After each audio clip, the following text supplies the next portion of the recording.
আগে মারো দেখি। এই এটাকে কি বলা যায়? মেটাকার্পেল। কার্পেলে মারো।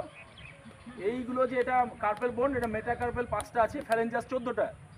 এই কার্পেল মেটাকার্পেলের মাঝ মাঝে গ্যাপিং আছে না, এরকম করে চেপে ধরা লাগছে না?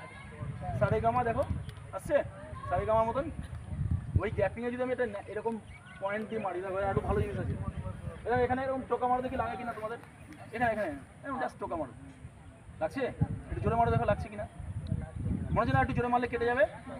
দেখো বিষয়টা বোঝাচ্ছি আমি, মানে মেলা কিছু শেখানো সম্ভব না তো, জাস্ট আমি একটা ধারণা দিচ্ছি, বুঝলে তো? আমি তো ডেলি আসবো না, ব্যাপারটা ধারণা। দেখো তাহলে কি হচ্ছে আমাদের, কেন হচ্ছে এটা, কেন হচ্ছে বলতে পারবে কেউ? তার কারণ এটা হার্ড সারফেস, এটা হার্ড সারফেস ভেতরে, এটা ম্যাক্সিলা বলা হয়। এটা ম্যাক্সিলা, তো ম্যাক্সিলার উপরে নরম চামড়াটা আছে। তুই এখানে যদি এরকম মারি এখনই কেটে চলে যাবে, ঠিক আছে? ফেটে চলে যাবে, বুঝতে পারছো ব্যাপারটা? তাহলে এটা আমি তাহলে ধরেছিল যখন দুয়াতে, তাহলে আমি এই স্ট্রাইক করেছিলাম, ঠিক আছে তো? হবে। আর এটা একটা পদ্ধতি আছে, এখান থেকে এটা নাকে মেরে দিল, দিয়ে এরকম তুলে দিল, দিয়ে ওটা ঠিক মেরে দিল।